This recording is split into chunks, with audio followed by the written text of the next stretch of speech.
околу 15.000 тона арсен, концентрат на арсен од 30 до 50% арсен во него, канцерогенна супстанца, многу токсична.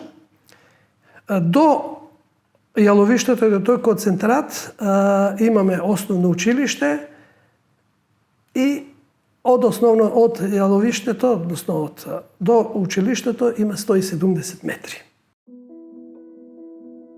Лојане е една од 16 жешки еколошки точки кои уште во 2005 година ги мапираше професорот Трајче Стафилов од Институтот за хемија при Природно-математичкиот факултет. Рудникот за арсен и антимон е затворен уште во 1979 година, ама последиците се чувствуваат и ден денес. Лојане е еклатантен пример како не треба да се затвора капацитет од тешка и загадувачка индустрија, без да се преземат мерки. Тој е чист арсен сулфид. Токсичен канцероген.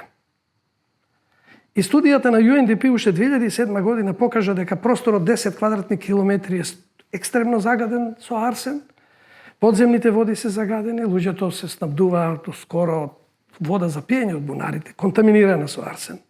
До депонијата има училиште на 100 метри, со основно училиште со 400 деца учат, таму излегуваат надвор, прашината го разнесува. Тој е концентрат. Студија од 2007 година покажа дека локацијата во Лојане и Тобановце може да се заштити со $3,5 милиони.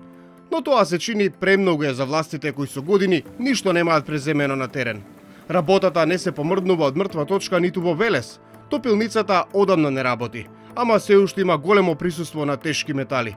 На депонијата се проценува дека има до 2 милиони тони троска со огромни количини на цинк, олово, бакар, манган, арсен, жива. Ветрот го носи токсичниот прав и ги труе жителите на градот. Исте случајот со Југохром и со Пробиштип. Земавме примероци од храна што се произведува, зеленчуци, овошје, житарици и така натаму. И утврдивме две локации кои што се критични од тој аспект. Другите не се.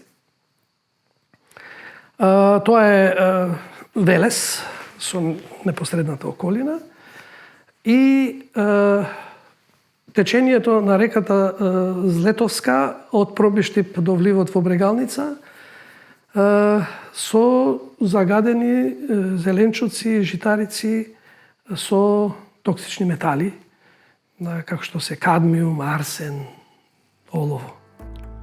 Во Охис се е чисти линданот од малата депонија.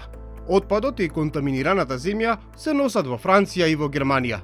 Малата депонија е 10.000 тони и представува само капка во морето, имајќи предвид дека големата депонија е 50.000 тони, а уште 30 до 40.000 тони се појавија закопани во Пеленица. Охис е единствениот пример со кој властите можат да се пофалат дека барем нешто прават. За разлика од приватните компании, кои откупија капацитети кои беа жешки еколошки точки и беа принудени да преземат мерки за еколошка заштита, државата потврла, вели Стафилов. Се преземаат сериозни мерки. Но оние фирми кои што се напуштени и не се активни јаловишта или рудници или топилници, а работеле во времето кога биле во државна сопственост, државата нема преземено мерки.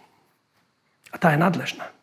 Не гледам дека има некои активности, мерки, фондови да се формираат и така натаму. И покрај негативните последици по здравието на луѓето, професорот Стафилов вели дека земјава не може да се откаже од рударството како индустријска гранка, под услов да се почитуваат сите еколошки стандарди и норми за заштита на животната средина.